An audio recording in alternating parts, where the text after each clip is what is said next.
Good morning 4th standard students. Welcome back to the class. இன்னைக்கு நம்ம பார்க்க போகிறது ஒரு new chapter Our Earth and Sky. இதில் நம்ம 2 டாபிக்ஸ் பார்க்க போகிறோம். First topic the solar system. Next topic rotation of Earth. First டாப்பிக்கில் சோலார் சிஸ்டம்னா என்ன, அதில் என்னென்ன பிளானட்ஸ் இருக்குதுன்னு சொல்லி நம்ம பார்க்க போகிறோம். நெக்ஸ்ட் நம்ம எர்த், நம்ம வாழ்கிறோம் இந்த பூமி. ஸோ இந்த பூமி தான் வந்து எர்த் அப்படின்னு சொல்லுவாங்க. இந்த பிளானட்டை பற்றி நம்ம பார்க்க போகிறோம். ரொம்ப இன்ட்ரெஸ்டிங்கான ஒரு டாபிக். கண்டிப்பாக நீங்கள் வீடியோவை ஸ்கிப் பண்ணாமல் ஃபுல் வீடியோ பாருங்கள். நிறைய யூஸ்ஃபுல் இன்ஃபர்மேஷன்ஸ் இருக்கும். இப்போ நம்ம செஷனை ஸ்டார்ட் பண்ணலாமா? நம்ம எப்போவுமே செஷனை ஸ்டார்ட் பண்ணும்போது ஒரு ஸ்டோரி வச்சானே ஸ்டார்ட் பண்ணுவோம். ஸோ இன்றைக்கி நம்ம பார்க்க போகிற ஸ்டோரியோட மாரல் என்ன அப்படின்னா, a fault confessed is half redressed. இதுக்கு மீனிங் என்ன அப்படின்னா, நம்ம ஒரு தப்பு தெரியாமல் பண்ணிட்டோம் அப்படின்னா அந்த தப்பை வந்து உடனே நம்ம அக்செப்ட் பண்ணிக்கணும். அதை வந்து நம்ம சொல்லிடணும். நம்ம வந்து நம்மளால் வந்து நம்ம பண்ண தப்பால் யாருக்காவது எஃபெக்ட் ஆகுது அப்படின்னா, நான் தான் அந்த தப்பு பண்ணேன், சாரி என்னை மன்னிச்சிருங்க, நான் மறுபடியும் இதை பண்ண மாட்டேன்னு சொல்லி நம்ம அதை அக்செப்ட் பண்ணிக்கிட்டோம் அப்படின்னா கண்டிப்பாக நம்ம வந்து அவங்க நம்மளை வந்து நம்மளோட தப்பை வந்து மன்னிச்சிருவாங்க, ஃபர்கிவ் பண்ணிடுவாங்க. ஸோ வந்து இது கண்டிப்பாக நம்ம ஃபாலோ பண்ணணும். ஏன்னா நம்ம அதை சொல்லலை அப்படின்னா கண்டிப்பாக நிறைய பேருக்கு அது ஒரு ப்ராப்ளமாக வர சான்ஸ் இருக்குது. நிறைய பேருக்கு வேற யாருக்காவது அது பனிஷ்மெண்ட் கிடைக்க சான்ஸ் இருக்குது. ஸோ இது வந்து நம்ம ஒரு ஸ்டோரி மூலிமா பார்ப்போமா? இந்த ஸ்டோரி வந்து ஒரு ஸ்மால் பாயை பற்றின ஒரு ஸ்டோரி. அந்த பாய் பேர் ராஜு. அந்த பையனும் உங்களை மாதிரி ஸ்கூல் படிக்கிற, ப்ரைமரி ஸ்கூலில் படிக்கிற ஒரு பையன். ரொம்ப நாட்டியான பையனா, கிளாஸில் வந்து ரொம்ப நாட்டியாக இருப்பாங்களாம். எல்லாரையும் வந்து ரொம்ப டார்ச்சர் பண்ணிவிட்டு, டீச்சரை ஸ்டூடெண்ட்ஸ் எல்லாம் டார்ச்சர் பண்ணிக்கிட்டே இருப்பாங்களாம். அதனாலே வந்து அவங்க கிளாஸில் வந்து டீச்சர்ஸ்க்கு எல்லாருக்குமே வந்து கொஞ்சம் ரொம்ப நாட்டியாக இருக்கான் அப்படின்னு சொல்லி அவனை கொஞ்சம் வந்து எப்போவுமே திட்டுவாங்களாம். இது மாதிரிலாம் பண்ணக்கூடாது அப்படின்னு சொல்லி அட்வைஸ் பண்ணுவாங்களாம். பட் வந்து அவன் அப்பையும் வந்து அதை வந்து கேட்காம ரொம்ப அசால்ட்டாக அப்படி லெத்தாஜிக்காக இருந்துட்டு மறுபடியும் கேர் பண்ணிக்காமல் அதே மறுபடியும் நிறைய வந்து நாட்டினஸோட நிறைய பேரை வந்து டார்ச்சர் பண்ணிக்கிட்டே அப்படி இருப்பானா கிளாஸில். அப்போ வந்து ஒரு நாள் என்ன ஆச்சு அப்படின்னா, கிளாஸில் டீச்சர் இல்லாத போது இந்த பையன், இந்த ராஜுவும் அவங்க ஃப்ரெண்ட்ஸும் வந்து அப்படியே அங்கே கிளாஸ் ரூம்குள்ளே கொஞ்சம் விளையாண்டுக்கிட்டு இருந்திருக்காங்க. அப்போ வந்து அவங்க விளையாண்டுருக்கும்போது தெரியாமல் என்னாச்சு அப்படின்னா, ராஜுவோட கை வந்து இந்த டேபிள் மேலே பட்டு இடிச்சு அங்கேருந்து அந்த சாப்பீஸ் பாக்ஸ் வந்து தவறி கீழே விழுந்துருச்சு. ஸோ உள்ளே அந்த சாப்பீஸ் எல்லாமே பிரேக் ஆயிடுச்சு. அப்போ என்ன பண்ணுறதுன்னு இவங்க எல்லாருக்குமே ஒன்றுமே புரியல, ராஜு அண்ட் அவங்க ஃப்ரெண்ட்ஸ்க்கு. அப்போ ராஜு என்ன பண்ணுறான் அப்படின்னா, அந்த பாக்ஸ் அப்படியே அதை தூக்கி அந்த உள்ள சாப்பீஸ் எல்லாம், அந்த ப்ரோக்கன் பீசஸ் ஆஃப் சாப்பீஸ் எல்லாம் போட்டு அதை வந்து டேபிள் மேலே அப்படியே வச்சுட்டு போய் எல்லாம் அவங்க சீட்டில் உட்காந்துடுறாங்க. அதுக்கப்புறம் அந்த டீச்சர் வர்றாங்க. வந்த அப்புறமா அவங்க பார்க்குறாங்க இந்த பாக்ஸில் இருக்க சாப்பீஸ் எல்லாமே பிரேக் ஆகிருக்கு. அப்போ வந்து அவங்க ஃபஸ்ட்டு ரொம்ப கோவமாயிடுறாங்க, ரொம்ப ஆங்கிரியாகி யார் இது பண்ணது அப்படின்னு சொல்லி கேட்குறாங்க. அப்போ யாருமே எதுவுமே சொல்லாமல் சைலண்ட்டாக இருக்காங்க. அப்போ இவங்களுக்கு ரொம்ப கோவம் வந்து என்ன பண்ணுறாங்க அப்படின்னா, பிரின்ஸிபலை கூட்டிகிட்டு வந்து சொல்கிறாங்க, இங்கே பாருங்கள் இந்த கிளாஸில் வந்து இந்த சாப்பீஸ் பாக்ஸில் இருக்க எல்லா சாப்பீஸும் பிரேக் ஆயிடுச்சு, யாருன்னு கேட்டால் சொல்ல மாட்டேங்கிறாங்க அப்படின்னு சொல்கிறாங்க. அப்போ அந்த பிரின்ஸிபல் என்ன சொல்கிறாங்க, லாஸ்ட் வார்னிங் கொடுக்குறேன், யாருன்னு சொல்லுங்கள், சொன்னால் வந்து அந்த பர்சன் மட்டும் தான் பனிஷ்மெண்ட் இருக்கும், இல்லைனா மற்ற நீங்கள் கிளாஸ் ஃபுல்லாக நீங்கள் பனிஷ்மெண்ட் வந்து உங்களுக்கு கிடைக்கும் அப்படின்னு சொல்கிறாங்க. இதை பார்த்துட்டு அப்போ வந்து எல்லாமே அப்பவும் சைலண்ட்டாக தான் இருக்காங்க. அப்போ வந்து என்ன பண்ணுறாங்க அப்படின்னா, கிளாஸ் ஃபுல்லாக வந்து இன்றைக்கி ஃபுல்லாக நீங்கள் ஸ்டாண்டிங்லேயே இருக்கணும்னு சொல்லி பிரின்ஸிபல் வந்து பனிஷ்மெண்ட் கொடுத்துட்றாங்க. அப்போ அதை கேட்டோன்னே அங்கே நிறைய ஸ்டூடெண்ட்ஸ் வந்து அழுக ஆரம்பிச்சிடுறாங்க பயந்து போயிட்டு. அப்போ அவங்க அழுகிறத பார்த்துட்டு ராஜுக்கு வந்து மனசு ரொம்ப கஷ்டமாயிருது. ஐயோ நம்ம பண்ண தப்பால் ஹோல் கிளாஸும் வந்து பனிஷ்மெண்ட் கிடைக்குதே, எல்லோரும் வந்து ரொம்ப அழுகுறாங்களே அப்படின்னு சொல்லி ராஜு என்ன பண்ணுறான் அப்படின்னா, அவன் உடனே எந்திரிச்சு, சார் நான் தான் வந்து இதை பண்ணேன், தெரியாமல் பண்ணிட்டேன், சாரி சார், நான் வந்து சும்மா விளையாண்டுட்டு இருக்கும்போது அது என் கைப்பட்டு தவறி அது கீழே விழுந்து பிரேக் ஆயிடுச்சு சார், சாரி என்னை மன்னிச்சிருங்க, இந்த தப்பை நான் திருப்பி பண்ண மாட்டேன் அப்படின்னு சொல்லி ராஜு சொல்கிறான். அதை பார்த்துட்டு பிரின்ஸிபல், சரி ஓகே, நீ தப்பு பண்ணியிருந்தாலும் நீ வந்து அந்த தப்பை வந்து அக்செப்ட் பண்ணிட்ட, நீ வந்து ஃபர்கிவ்னஸ் கேட்டனால நான் வந்து உன்னோட தப்பை வந்து நான் மன்னிச்சிடுறேன், அதனால் பனிஷ்மெண்ட் கொடுக்கல அப்படின்னு சொல்லி மற்ற எல்லாருக்கும் பனிஷ்மெண்ட் கொடுக்காம ராஜுக்கு மட்டும் சின்ன பனிஷ்மெண்ட் கொடுத்துட்டு, ஜஸ்ட் ஒரு ஹோம்ஒர்க் அசைன்மெண்ட் அது மாதிரி ஒரு சின்ன பனிஷ்மெண்ட் கொடுத்துட்டு, நீ வந்து இந்த தப்பை திருப்பி பண்ணக்கூடாது அப்படின்னு சொல்லி விட்டுறாங்க. ஸோ இதில் பார்த்தீங்களா, அந்த ராஜு பண்ண அந்த ஒரு நல்ல விஷயனால எல்லாருக்கும் வந்து ஒரு காப்பாற்றிட்டாங்கல்ல, அவங்க வந்து அந்த தப்பை அக்செப்ட் பண்ணிட்டாங்க, நான் தான் பண்ணேன் என்னை மன்னிச்சிருங்க சொன்னனால தான் அந்த கிளாஸ் ரூமில் இருந்தால் மற்ற ஸ்டூடெண்ட்ஸ்க்கெல்லாம் பனிஷ்மெண்ட் கிடைக்கல. ஸோ நம்ம எப்போவுமே ஏதாவது ஒரு தெரிஞ்சோ தெரியாமல் தப்பு பண்ணிட்டோம் அப்படின்னா நம்ம அந்த தப்பு சொல்லிட்டோம், என்னை மன்னிச்சிருங்க நான் திருப்பி பண்ண மாட்டேன் அப்படின்னு சொல்லிட்டோம்னா கண்டிப்பாக நம்மளை ஃபர்கிவ் பண்ணிடுவாங்க, ஒரு எக்ஸ்கியூஸ் கொடுப்பாங்க. இதை வந்து கண்டிப்பாக உங்கள் லைஃப்பில் ஃபாலோ பண்ணுங்கள். நீங்கள் பண்ண ஒரு தப்பால் மற்றவங்க யாருமே வந்து அவங்களுக்கு வந்து பனிஷ்மெண்ட் கிடைக்கக்கூடாது. எப்போவுமே நம்ம பண்ண தப்புக்கு மற்றவங்க ஹர்ட் ஆகக்கூடாது. இது உங்கள் லைஃப்பில் நீங்கள் கண்டிப்பாக ஃபாலோ பண்ணுவீங்க நான் நம்புகிறேன்.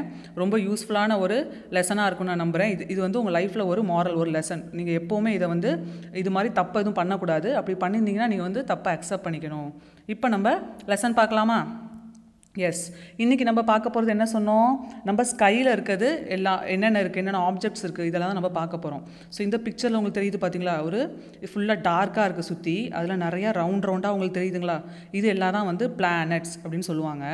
சென்டரில் பாருங்கள், லெஃப்ட் சைடில் சென்டரில் ஒரு இடத்துல வந்து நல்லா பிரைட்டாக எல்லோவிஷ் கலராக தெரியுதுல்ல, அதுதான் சன். அதே மாதிரி மேலே பாருங்கள், மேலே வந்து 2 ஒயிட் கலரில் ரவுண்டாக தெரியுதுல்ல, அதெல்லாம் வந்து மூன். ஸோ ஏர்த்துக்கு மட்டும் நம்ம மூன் இல்லை, மற்ற சில பிளானட்ஸ்க்கும் வந்து மூன் இருக்கும். இது வந்து இதுக்கு பேர் யூனிவர்ஸ் அப்படின்னு சொல்லுவாங்க. இதில் தான் வந்து பிளானட்ஸ், சன், மூன், ஸ்டார்ஸ் எல்லாமே இருக்கும். உங்களுக்கு பாருங்கள், இந்த பிக்சர் ஃபுல்லாகவே வந்து குட்டி குட்டி டாட்ஸாக அப்படியே பிரைட்டாக தெரியுதுல்ல, அது எல்லாமே ஸ்டார்ஸ். ஸோ இது மாதிரி தான் யூனிவர்ஸில் வந்து எல்லாமே இருக்கும். நம்ம இருக்கிற அந்த சோலார் சிஸ்டம் சொல்கிறோம்ல, அது எல்லாமே வந்து இந்த யூனிவர்ஸ்குள்ளே தான் வரும். நம்ம ஸ்கையில் இருக்க ஆப்ஜெக்ட்ஸ் நம்மளுக்கு தெரியுது பார்த்தீங்களா கண்ணில், அது எல்லாமே வந்து யூனிவர்ஸ்குள்ளே வந்துடும். இப்போ நம்ம நெக்ஸ்ட்டு பார்க்கலாம். இங்கே பார்த்தீங்களா, இதான் வந்து சன். இந்த சோலார் சிஸ்டமில் மெயினான ஒரு ஆப்ஜெக்ட் என்ன அப்படின்னா சன். சன்கிட்ட தானே நம்மளுக்கு ஹீட் அண்ட் லைட் எனர்ஜி கிடைக்குது. இந்த சன்னை சுற்றி தான் இருக்கிற எல்லா பிளானட்ஸும் சுற்றி வருது. அதுக்குன்னு ஒரு ஆர்பிட் இருக்கும். அந்த ஆர்பிட்லாம் வந்து இந்த பிளானட்ஸ் எல்லாம் சுற்றி வரும். இந்த சன் மட்டும் சென்டரில் இருக்கும். இந்த சோலார் சிஸ்டம் என்ன அப்படின்னா sun and its family of planets அப்படின்னு சொல்கிறாங்க. சென்டரில் சன் இருக்கும், அதை சுற்றி இருக்க அந்த பிளானட்ஸ் எல்லாமே அதோட ஃபேமிலி அப்படின்னு சொல்கிறாங்க. இந்த சன் வந்து sun is also a star, இதுவும் வந்து ஒரு ஸ்டார் அப்படின்னு சொல்கிறாங்க. இந்த சன் வந்து ஏர்த்துக்கு ரொம்ப பக்கத்தில், ரொம்ப நியராக இருக்கனால தான் அது பார்க்கும்போது கொஞ்சம் பெருசாக தெரியுது.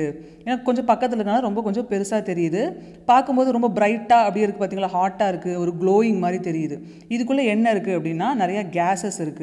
இதில் வந்து நம்மளுக்கு லைட் அண்ட் ஹீட் கிடைக்குது. நம்ம பூமியில் இருக்க எல்லா எனர்ஜியோட மெயின் சோர்ஸ் என்னது? சன். சன்னில் தான் நம்மளுக்கு எல்லா டைப்ஸ் ஆஃப் எனர்ஜி கிடைக்குது. இதுக்கு ஒரு தனியான சிஸ்டம் ஆஃப் பிளானட்ஸ், அதாவது அதோட பிளானட்ஸ், அது அந்த சுற்றி இருக்கிற பிளானட்ஸ் எல்லாமே அதோட பிளானட்ஸ். அதனால தான் அதை ஃபேமிலி ஆஃப் பிளானட்ஸ் அப்படின்னு சொல்கிறாங்க. இந்த சன் அண்ட் பிளானட்ஸ் சேர்ந்து ஒரு சோலார் சிஸ்டமை கிரியேட் பண்ணுது. இப்போ நம்ம நெக்ஸ்ட் ஸ்லைட் பார்க்கலாமா? எஸ், இந்த ஸ்லைடில் நீங்கள் பார்க்குறது தான் சோலார் சிஸ்டம் அப்படின்னு சொல்கிறோம். இதில் சென்டரில் தெரியுது பார்த்தீங்களா, இந்த லெஃப்ட் சைடில் தெரியுதுல்ல எல்லோ கலரில் அப்படியே நல்லா பிரைட்டாக தெரியுது பார்த்தீங்களா, அதான் சன். அதுக்கப்புறம் தெரியுறது எல்லாமே பிளானட்ஸ். இதில் வந்து முன்னாடி 9 பிளானட்ஸ் இருந்துச்சு. ப்ளூட்டோன்னு ஒரு பிளானட் லாஸ்ட்டில் இருக்கும், அது இருந்துச்சு. பட் இப்போ வந்து அந்த ப்ளூட்டோ பிளானட்டில் இல்லை. ஸோ அதனால் இப்போ 8 பிளானட்ஸாக. பட் உங்களுக்கு புக்கில் அந்த ப்ளூட்டோ சேர்த்து வரும், அதனால் நீங்கள் ப்ளூட்டோவும் படிச்சுக்கோங்க. பட் இப்போ அந்த ப்ளூட்டோ கிடையாது, பட் புக்கில் ப்ளூட்டோ இருக்குது. நீங்கள் அதனால் ப்ளூட்டோ ஆல்சோ நீங்கள் இன்க்ளூட் பண்ணிக்கோங்க. இதில் இந்த 8 பிளானட்ஸ் உங்களால் பார்க்க முடியுதுல்ல, அதில் சன்னுக்கு பக்கத்தில் இருக்க பிளானட் எது? மெர்க்குரி. ஃபஸ்ட்டாக தெரியுது பார்த்தீங்களா, ரொம்ப குட்டியாக மைன்யூட்டாக சின்ன ரவுண்டாக தெரியுது பார்த்தீங்களா, ரொம்ப டாட் மாதிரி தெரியுது, அதான் வந்து மெர்க்குரி அப்படின்னு சொல்கிறாங்க. அதுக்கு அடுத்து இருக்கதான் வீனஸ் அப்படின்னு சொல்கிறாங்க. அதுக்கு அடுத்து இருக்கதான் நம்ம வாழ்கிற இந்த பூமி, எர்த். தேர்டு பிளானட், சோலார் சிஸ்டமில் இருக்க தேர்டு பிளானட் தான் எர்த். அதுக்கு அடுத்து இருக்கிறது மார்ஸ், நம்மளுக்கு அப்புறம் இருக்கிறது தான் மார்ஸ். அதுக்கப்புறம் இருக்கிறது பெருசாக தெரியுது பார்த்தீங்களா, ரவுண்டாக நல்லா பெருசாக இருக்குல்ல, அதான் வந்து ஜூபிட்டர். அதுக்கடுத்து ஒரு பெரிய ரிங் மாதிரி தெரியுது பார்த்தீங்களா, நடுவில் ஒரு பால் இருக்குது, அதை சுற்றி ஒரு 2 ரிங் ஸ்ட்ரக்சர் தெரியுதுல்ல, அதான் வந்து சாட்டன். அதுக்கடுத்து இருக்க பிளானட் வந்து யுரேனஸ், அதுக்கடுத்து நெப்டியூன். ஸோ சோலார் சிஸ்டமில் சன், அதுக்கப்புறம் அதோட இந்த 8 பிளானட்ஸ் இருக்கும். இப்போ நம்ம நெக்ஸ்ட் பார்க்கலாம். இந்த பிளானட்ஸ் எல்லாமே இந்த சன்னை சுற்றி வரும். இதுக்கு அடுத்து நம்ம பார்க்கலாமா? எஸ், இங்கே பார்த்தீங்களா, இதில் என்ன தெரியுது? நம்ம எர்த் வந்து இந்த சன்னை சுற்றி வருது அப்படின்னு தெரியுதா? ஸோ எல்லா பிளானட்ஸும் வந்து சன்னை வந்து சுற்றிட்டே இருக்கும். அதாவது வந்து சேட்டலைட் அப்படின்னு சொல்லுவாங்க.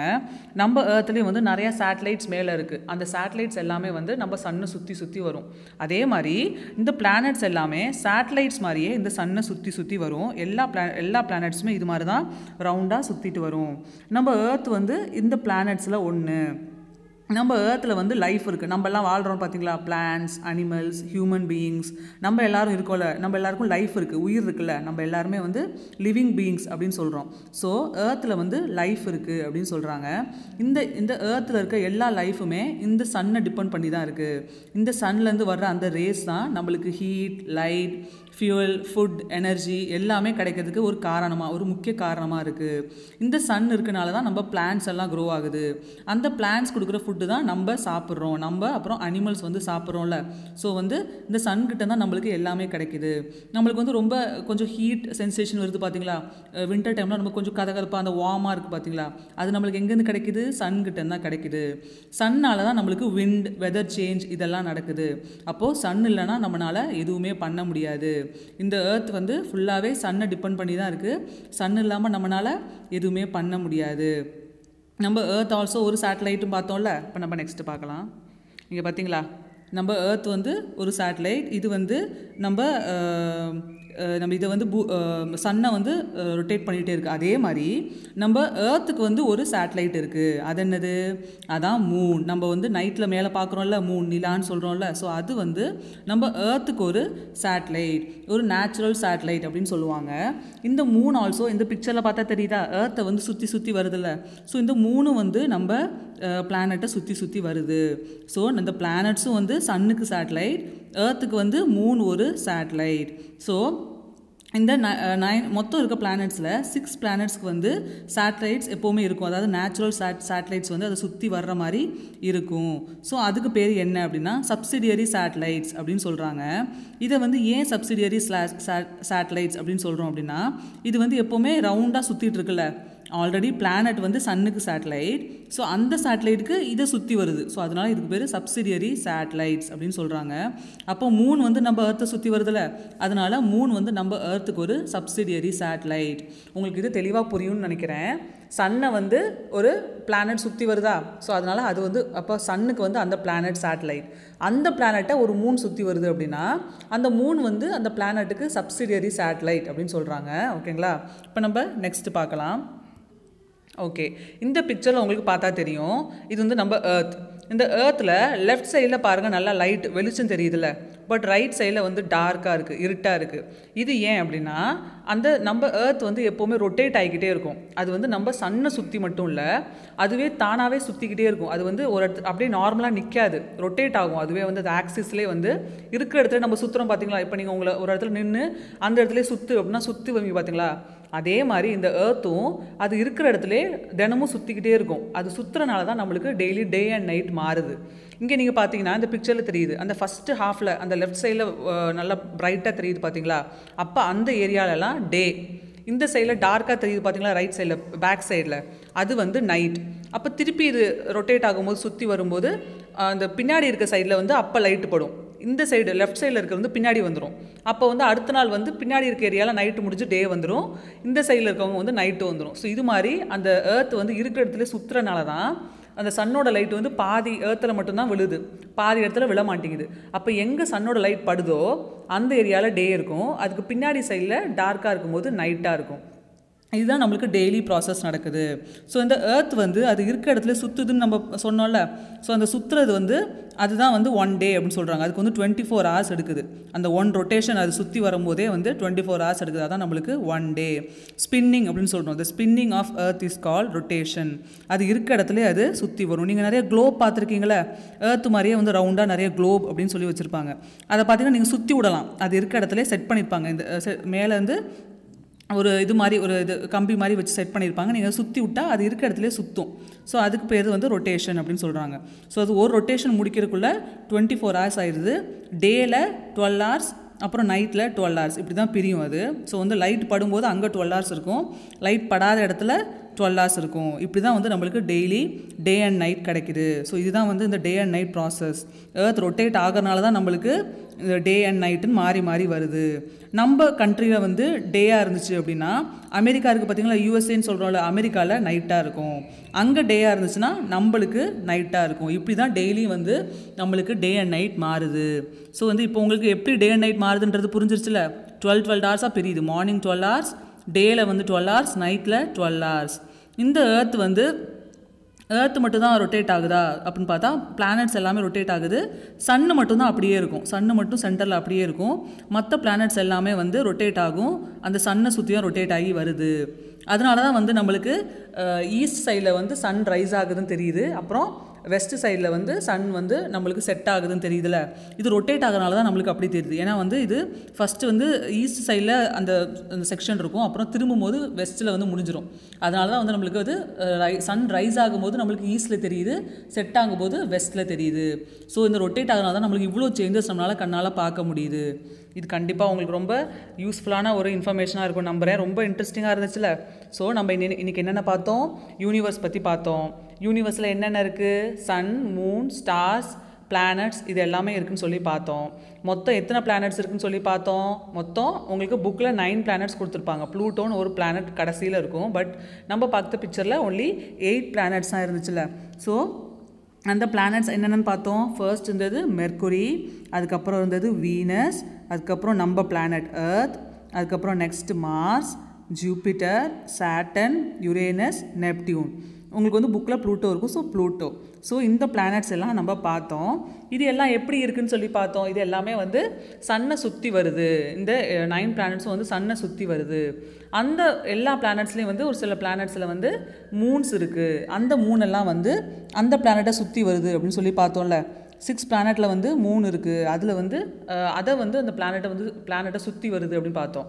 அதனால தான் நம்ம பிளானட்ஸ் எல்லாமே சன்னுக்கு ஒரு சேட்டலைட். பட் அந்த பிளானட்டை சுற்றி வர அந்த மூன்ஸ் எல்லாமே என்னது? சப்சிடியரி சேட்டலைட் அப்படின்னு பார்த்தோம்ல. ஸோ நம்ம பிளானட்டுக்கு ஒரு மூன் இருக்குல்ல, அந்த மூன் வந்து நம்ம எர்த்தை சுற்றி வருது. அப்போ அது என்னது? அது ஒரு சப்சிடியரி சேட்டலைட் அப்படின்னு சொல்கிறோம். அது மட்டும் இல்லாமல் டே அண்ட் நைட் எப்படி மாறுது அப்படின்னு சொல்லி பார்த்தோம்ல. எப்படி மாறுது? இந்த எர்த் வந்து இருக்கிற இடத்துல அது வந்து சுற்றும். அப்போ சுற்றும்போது ஒரு ஏரியாவில் மட்டும்தான் சன்னோட லைட் படுது, ஒரு ஏரியாவில் சன்னோட லைட் விழுமாட்டேங்குது. ஸோ வந்து டார்க்காக இருக்குது. அப்போ எந்த ஏரியாவில் லைட் படுதோ அதான் டே, எந்த ஏரியாவில் லைட் படலையோ அது டார்க்காக இருக்குல்ல அதுதான் வந்து நைட். அப்போ வந்து அப்படியே சேஞ்ச் ஆகும். அது சுற்றி வரும்போது ஃபஸ்ட்டு நைட்டாக இருந்தது இப்போ டேயாக மாறும், டேயாக இருந்தது நைட்டாக மாறும். அதனால தான் நம்ம கண்ட்ரியில் நம்மளுக்கு டேயாக இருக்கும்போது அமெரிக்காவில் நைட்டாக இருக்குது, அங்கே டேயாக இருக்கும்போது இங்கே நைட்டாக இருக்குது. ஈஸ்ட் வெஸ்ட் எப்படி நம்மளுக்கு தெரியுது? ஏன்னா வந்து சன் வந்து எங்கே ரைஸ் ஆகுதோ அதான் ஈஸ்ட்டு, எங்கே செட் ஆகுதோ அதான் வெஸ்ட்டு. ஸோ வந்து இந்த சன் ரொட்டேஷன் வச்சு தான் இவ்வளோ சேஞ்சஸ் நம்மளுக்கு தெரியுது. இந்த டைரக்ஷன்ஸ், அப்புறம் டே அண்ட் நைட் 12 hours மாறுறது, அப்புறம் வந்து ஒரு வாட்டி அது சுற்றி ரொட்டேட் ஆகி வந்துருச்சு அந்த ஆக்சிஸில் அப்படின்னா அது என்னது 24 hours ஆகுது, அதான் 1 day. ஸோ இதெல்லாம் நம்ம பார்த்தோம்ல. கண்டிப்பாக ரொம்ப யூஸ்ஃபுல்லாக இருந்துச்சுல உங்களுக்கு. இப்போ நம்ம நெக்ஸ்ட் பார்க்கலாமா? இங்கே பார்த்தீங்களா, இதில் இந்த பிக்சரில் உங்களுக்கு கிளியராக தெரியும்னு நினைக்கிறேன். அந்த சன்னோட லைட் பார்த்தீங்களா எப்படி படுது பார்த்தீங்களா? ஹாஃப் செக்ஷனில் மட்டும் தான் படுது. பின்னாடி பாருங்கள் டார்க்காக இருக்குது. ஸோ அந்த ஃப்ரண்ட்டில் இருக்க ஹாஃப் செக்ஷன் வந்து டேயாக இருக்கும், பேக் சைடில் இருட்டாக இருக்குல்ல அந்த செக்ஷன் வந்து நைட்டாக இருக்கும். இப்படி தான் வந்து அது டெய்லி வந்து அது இருக்கிறதுலே ரொட்டேட் ஆகும்போது அது வந்து இருக்கிறதுலே ரொட்டேட் ஆகும், அஸ் வெல் அஸ் சன்னே சுற்றி வரும். ரெண்டுமே அட் அ டைமில் அது பண்ணும். அதனால தான் வந்து நம்மளுக்கு டேஸ் வந்து அந்த இருக்கிறதுலே சுற்றுறது. ஒரு இயரில் வந்து 365 to 366 டேஸ் இருக்குது பார்த்தீங்களா, அது வந்து அது ஃபுல்லாக அந்த சன்னை சுற்றி ஒரு ரவுண்டு முடிச்சிருச்சு அப்படின்னா அது வந்து 1 year வரும். ஸோ வந்து இதுதான் இந்த எர்த்தோட ப்ராசஸ். இந்த பிக்சரில் உங்களுக்கு தெரியுது பார்த்தீங்களா, இதான் வந்து குளோப் அப்படின்னு சொல்லுவாங்க. நீங்கள் நிறையா இடத்துல ஸ்கூல்ஸில் லேப்ஸ்லாம் இந்த குளோப் வச்சுருப்பாங்க. பூமியோட ஒரு மாடல் சின்னதாக சைஸில் பால் மாதிரி இருக்கும், அதுதான் குளோப் அப்படின்னு சொல்லுவாங்க. அது பாருங்கள் சுற்றி விட்டிங்கன்னா அது அந்த இருக்கிறதுல சுற்றும். ஸ்டாண்டு மாதிரி ஒன்று இருக்கும், அது மேலே அந்த பால் இருக்கும், நீங்கள் சுற்றி விட்டிங்கன்னா அது சுற்றும். இதில் பார்த்தீங்களா எக்ஸ்பெரிமெண்ட் மாதிரி பண்ணியிருக்காங்க. அவங்க என்ன பண்ணியிருக்காங்க அப்படின்னா இந்த குளோப் எடுத்து அவங்க ஒரு டார்ச் லைட்டால் அந்த லைட்டை வந்து அந்த குளோப் மேலே அடிச்சுட்டு சுற்றி விட்டுருக்காங்க. அப்போ வந்து சுற்றி விடும்போது ஒரு சைடில் அந்த டார்ச் லைட் படுது. இங்கே பார்த்தீங்களா ஃப்ரண்ட் சைடில் வந்து ஒரு டார்ச் லைட் அந்த லைட் தெரியுதுங்களா, பட் பேக் சைடில் லைட் இல்லை. அப்போ இந்த டார்ச் லைட் எங்கே விழுவுதோ அந்த லைட் படுதோ அதுதான் வந்து டே, பேக் சைடில் அந்த லைட் விழலை, ஸோ அதான் வந்து நைட். அப்போ இந்த டார்ச் தான் என்னது? சன். ஸோ வந்து இந்த டார்ச் சன்னாக யூஸ் பண்ணி இந்த குளோபை வந்து எர்த்தாக யூஸ் பண்ணி ஒரு எக்ஸ்பெரிமெண்ட் பண்ணியிருக்காங்க. இதில் பார்த்தா அவங்களுக்கு கிளியராக தெரியும். ஒன் சைடில் தான் லைட் படுது, ஆப்போசிட் பேக் சைடில் லைட்டு இல்லை. ஸோ வந்து எங்கே லைட் விழுதோ அதான் டே, பேக் சைடில் எங்கே லைட் இல்லையோ டார்க்காக இருக்கோ அதுதான் நைட். ஸோ கண்டிப்பாக ரொம்ப இன்ட்ரெஸ்டிங்காக இருந்திருக்கும் நம்புகிறேன். ரொம்ப டிஃப்ரெண்ட்டாக இன்ட்ரெஸ்டிங்காக இருந்துச்சுல, நம்ம எப்படி டே அண்ட் நைட் வருது நம்ம தெரிஞ்சுக்கிட்டோம்ல. ஸோ ஓகே, இப்போ நம்ம நெக்ஸ்ட் பார்க்கலாம். ஓகே, இப்போ நம்ம இன்றைக்கி என்ன பார்த்தோம்? சோலார் சிஸ்டம், பிளானட்ஸ் இதெல்லாம் பார்த்தோம்ல. ஸோ இந்த பிளானட்ஸில் 4th இருக்கிற பிளானட் தான் மார்ஸ். நம்ம சோலார் சிஸ்டமில் பார்த்தோம்ல, இந்த மார்ஸ் எங்கே இருக்குது? நம்ம எர்த்துக்கு பின்னாடி இருக்குது, நம்ம எர்த்துக்கு நெக்ஸ்ட்டாக இருக்குது.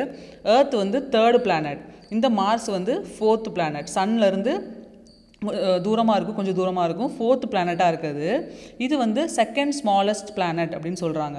ஸோ இது வந்து ரொம்ப குட்டியாக தான் இருக்குமா, பட் வந்து உள்ளதுலேயே ரொம்ப குட்டியது மெர்க்குரி. ஃபஸ்ட்டு பிளானட் பார்த்தோம்ல, அந்த மெர்க்குரி தான் ரொம்ப குட்டியாக இருக்கும். அதுக்கு அடுத்த சைஸ் என்ன அப்படின்னா இந்த மார்ஸ் தான். இது வந்து இருக்கிற பிளானட்ஸ்லேயே வந்து மெர்க்குரியோட மட்டும்தான் பெருசாக இருக்குமா. பட் மற்ற எல்லா பிளானட்டை கம்பேர் பண்ணும்போது இது சின்னதாக தான் இருக்கும். ஸோ இது ஒரு ஸ்மாலர் பிளானட் தான் அப்படின்னு சொல்கிறாங்க.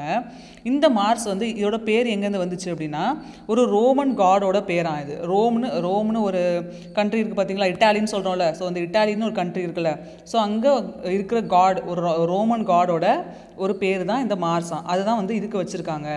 இந்த பிளானட்டை வந்து இன்னொரு பேர் சொல்லுவாங்க. அது என்ன அப்படின்னா ரெட் பிளானட் அப்படின்னு சொல்லுவாங்க. இந்த பிக்சரில் உங்களுக்கு பார்த்தாவே தெரியும், லைட்டாக அந்த ஆரஞ்சிஷ் ரெட்டு கலந்த மாதிரி இருக்குது பார்த்தீங்களா, ஆரஞ்சும் ரெட்டு கலந்த மாதிரி ஒரு லைட் ரெட்டு மாதிரி ஒரு கலர் தெரியுதுல. ஸோ அதனால தான் இந்த பிளானட்டை ரெட் பிளானட் அப்படின்னு சொல்கிறாங்க. இந்த பிளானட் ஏன் ரெட் கலரில் அப்பியர் ஆகுது அப்படின்னா இதுக்குள்ளே நிறையா அயர்ன் ஆக்சைடு இருக்குமா. இப்போ நீங்கள் வந்து அயன்லேயே பார்த்தீங்கன்னா அது வந்து ரஸ்ட் ஆயிடுச்சு, துரு பிடிச்சிருச்சுன்னா கொஞ்சம் அந்த ப்ரௌனிஷ் கலரில் வரும். ஸோ வந்து அயன் ஆக்சைடு எப்படி இருக்குன்னா இந்த கலரில் தான் இருக்கும். அந்த அயன் வந்து கேஸ் ஃபார்மில் இருந்துச்சு அப்படின்னா அது காற்றுல கலக்கும்போது கொஞ்சம் ஒரு மாதிரி ஆரஞ்சிஷ் ப்ரௌன் கலர் மாதிரி தான் வரும். இந்த மாதிரி கலர்லாம் இருக்கும். ஸோ அதனால் இந்த பிளானட்டில் நிறைய அயன் ஆக்சைடு இருக்கனால தான் இந்த பிளானட் வந்து பார்க்க இந்த மாதிரி ரெட்டிஷ் கலரில் தெரியுது அப்படின்னு சொல்கிறாங்க. அதனால தான் இதுக்கு பேர் ரெட் பிளானட் அப்படின்னு சொல்கிறாங்க. இதில் இருக்க அந்த அட்மாஸ்பியர், அதாவது அந்த ஏர் இருக்குது பார்த்தீங்களா, அது வந்து ரொம்ப தின்னாக இருக்குமா, ரொம்ப தின் லேயராக, கொஞ்சம் திக்காலாம் இருக்காது, தின் லேயராக தான் இருக்கும் அப்படின்னு சொல்கிறாங்க. இங்கே உள்ள டேஸ் அண்ட் சீசன்ஸ் வந்து ஆல்மோஸ்ட் எர்த்தோட சேம் தான் அப்படின்னு சொல்கிறாங்க. சிமிலராக தான் இருக்கும் அப்படின்னு சொல்கிறாங்க. நம்மளுக்கு எப்படி டேஸ் அண்ட் சீசன்ஸ் மாறுதோ அதே மாதிரி தான் அங்கேயும் மாறும் அப்படின்னு சொல்கிறாங்க. ஏன் அப்படின்னா அதோட ரொட்டேஷன் பீரியடும் அப்புறம் வந்து நம்ம எர்த் வந்து எப்போவுமே கொஞ்சம் லைட்டாக டில்ட் ஆகி, அதாவது லைட்டாக சாஞ்சு இருக்கும் அப்படின்னு சொல்லுவாங்க. அது ஸ்ட்ரைட்டாக நிற்காது. நம்ம இப்போ ஸ்ட்ரைட்டாக நிற்கிறோம்ல, ஸ்டாண்ட் அப்படின்னு சொன்னால் நம்ம எப்படி நிற்கிறோம், ஸ்ட்ரைட்டாக நிற்கிறோம்ல, அது மாதிரி இல்லாமல் எர்த் வந்து கொஞ்சம் லைட்டாக டில்ட் அப்படின்னா சாஞ்சிருக்கும், ஒரு சைடில் மட்டும் சாஞ்சிருக்கும். அதே மாதிரி தான் இந்த மார்ஸ் பிளானட்டும் லைட்டாக ஒரு சைடில் சாஞ்சிருக்கும் அப்படின்னு சொல்கிறாங்க. மார்ஸோட ரொட்டேஷனும் வந்து எர்த்தோட ரொட்டேஷன் மாதிரியே சேமாக இருக்குது அப்படின்னு சொல்கிறாங்க. அதனால தான் ரெண்டுமே ஒரே மாதிரி டைமிங்கில் ரொட்டேட் ஆகிறனால தான் ரெண்டுக்குமே டேஸ் அண்ட் சீசன்ஸ் வந்து சேம் ஆகுது. அது வந்து அந்த எர்த்தை சுற்றி வர அந்த ரொட்டேஷனும் ஆஸ் வெல் அஸ் அது இருக்கிறதுலே சுற்றுது பார்த்தீங்களா, அந்த ரொட்டேஷன் எல்லாமே சேமாக இருக்கனால தான் இதோட டேஸ் அண்ட் சீசன்ஸ் வந்து எர்த்தோட சேமாக இருக்குது அப்படின்னு சொல்கிறாங்க. அது மட்டும் இல்லாமல் அதை சுற்றுற அந்த எலிப்டிக்கல் பிளேன் அதுவும் வந்து சிமிலராக இருக்குது அப்படின்னு சொல்கிறாங்க. அதனால தான் நீங்கள் நிறையா இப்போ பார்த்துருக்கலாம், டிவி நியூஸ்லாம் சொல்லுவாங்க, நம்ம ஹியூமன் பீயிங்ஸ் வந்து மார்ஸில் போய் நம்ம இருக்கலாமா, அங்கே வந்து லிவிங் பீயிங்ஸ் வாழ தகுதியான ஒரு பிளானட்டா அப்படின்னு சொல்லி நிறைய ரிசர்ச்லாம் பண்ணிக்கிட்டு இருக்காங்க. ஏன்னா ஆல்மோஸ்ட் வந்து மார்ஸ்க்கும் நம்ம எர்த்துக்கும் எல்லாமே சிமிலராக இருக்கனால அப்போ வந்து நம்ம ஹியூமன் பீயிங்ஸ் அங்கே போய் இருக்கலாம், நம்ம ஈஸியாக அடாப்ட் ஆகிக்கலாம் அப்படின்னு சொல்லி தான் நிறைய சயின்டிஸ்ட் வந்து ரிசர்ச் பண்ணிகிட்டு இருக்காங்க. நிறைய சேட்டலைட்ஸ் ஆல்சோ அங்கே வந்து அனுப்பி நிறைய செக் பண்ணிகிட்டு இருக்காங்க, அங்கே வந்து ஹியூமன் பீயிங்ஸ் வாழ தகுதியாக இருக்கா, நம்மளுக்கு வந்து வாட்டர், ஃபுட்டு, ஏர் எல்லாமே வந்து நம்மளுக்கு கிடைக்குமா, நம்ம அங்கே இருக்கலாமான்னு சொல்லி ரிசர்ச்லாம் பண்ணுறாங்க. ஏன்னா எல்லாமே சேமாக இருக்கனால நம்ம ட்ரை பண்ணலாமே, அங்கே போய் இருந்து பார்க்கலாமான்றக்காக நிறைய ரிசர்ச் பண்ணிகிட்டு இருக்காங்க. அதுக்கு அடுத்து பார்த்திங்கன்னா இந்த மார்ஸ்க்கு வந்து 2 மூன்ஸ் இருக்குது. நம்மளுக்கு எப்படி 1 மூன் இருக்குது பார்த்தீங்களா, நம்ம எர்த்தை சுற்றி வருதில்ல, நம்ம நைட்டில் பார்க்குறோம். அதே மாதிரி இந்த மார்ஸ்க்கு வந்து 2 மூன்ஸ் இருக்குது. அதுக்கு பேர் வந்து ஃபோபோஸ் அண்ட் டெய்மோஸ் அப்படின்னு சொல்கிறாங்க. இந்த 2 மூன் வந்து நல்ல கிளியர் ஷேப்பில் இருக்காது. நம்ம மூன் ரவுண்டாக இருக்குது பார்த்தீங்களா, அது மாதிரி இந்த 2 மூன் வந்து கிளியர் ஷேப்பில் இருக்காது. கொஞ்சம் ஷேப் வந்து கொஞ்சம் டிஃப்ரெண்ட்டாக இருக்கும், அது ரவுண்டாக இருக்காது. அது மட்டும் இல்லாமல் இந்த மார்ஸோட சைஸ் எவ்வளோ அப்படின்னா நம்ம எர்த்தோட டயாமீட்டர்லேருந்து ஹாஃப் டயாமீட்டர் தான் இருக்குமா. அப்போ வந்து எர்த்துக்கு பாதி தான் இருக்கும் அப்படின்ற மாதிரி சொல்கிறாங்க. டயாமீட்டர் வந்து ஹாஃப் டயாமீட்டர் ரவுண்டில் தான் இருக்குமா அது. ஸோ ஸ்மால் தான், எர்த்தை கம்பேர் பண்ணும்போது அது ஸ்மால் தான். மார்ஸில் என்ன ஒரு ப்ராப்ளம் அப்படின்னா நம்ம எர்த்தில் எப்படி நம்மளுக்கு வாட்டர் வந்து லிக்விட் ஃபார்மில் கிடைக்குதுல்ல, அது மாதிரி மார்ஸில் லிக்விட் ஃபார்மில் இருக்காது. அங்கே வந்து ஃபுல்லாகவே ஐஸ் ஃபார்மில் தான் இருக்குமா. அப்போ வந்து தண்ணி நம்ம குடிக்கிற மாதிரி இதில் இருக்காது, ஸ்டேட்டில் இருக்காது. இங்கே வந்து நம்ம தண்ணி குடிக்கிறோம், ட்ரிங்க் பண்ணுறோம்ல, பட் அங்கே வந்து ஐஸ் ஃபார்மில் இருக்கனால அந்த தண்ணி நம்ம ட்ரிங்க் பண்ண முடியாதுன்னு சொல்லி இப்போ ஃபைன் பண்ணியிருக்காங்க. அது ஏன் அப்படின்னா அங்கே உள்ள அட்மாஸ்பரிக் ப்ரெஷர், அதாவது அந்த அழுத்தம் அப்படின்னு சொல்கிறாங்களே, அது வந்து ரொம்ப லோவாக இருக்கனால அங்கே உள்ள தண்ணி வந்து லிக்விட் ஃபார்மில் இல்லாமல் எல்லாமே ஐஸ் ஃபார்மில் தான் இருக்குது. ஸோ நம்மளால் அங்கே போனோம் அப்படின்னா நம்ம வாட்டர் ட்ரிங்க் பண்ண முடியாது, அதை வந்து மெல்ட் பண்ணி குடிக்கிற மாதிரி தான் இருக்கும். இது ஒரு அங்கே ப்ராப்ளம் அப்படின்னு சொல்லி ஃபைன் பண்ணியிருக்காங்க. ஸோ கண்டிப்பாக இது நம்மளுக்கு ஒரு யூஸ்ஃபுல்லான இன்ஃபர்மேஷனாக இருக்கும் நம்புகிறேன். ரொம்ப நியூவாக இருக்குல்ல, நம்ம எர்த் மாதிரி ஒரு பிளானட் இருக்குது, நம்ம எர்த்தோட சிமிலராக நிறைய சீசன் டேலாம் மேட்ச் ஆகிற மாதிரி ஒரு பிளானட் இருக்குது, அங்கே வந்து ஹியூமன்ஸ் வாழ தகுதி இருக்கான்னு சொல்லி நிறைய ரிசர்ச்லாம் பண்ணிகிட்டு இருக்காங்க. அது மாதிரி ஒரு பிளானட் தான் இந்த மார்ஸ். ஸோ ரொம்ப யூஸ்ஃபுல்லாக இருந்திருக்கும் நம்புகிறேன். இன்ட்ரெஸ்டிங்கான டாபிக், ரொம்ப என்ஜாய் பண்ணியிருப்பேங்க நம்புகிறேன். எக்ஸாம் நல்லா ப்ரிப்பேர் பண்ணுங்கள், எக்ஸாமில் வந்து நல்லா பெர்ஃபார்ம் பண்ணுங்கள். Thank you for listening students. All the best.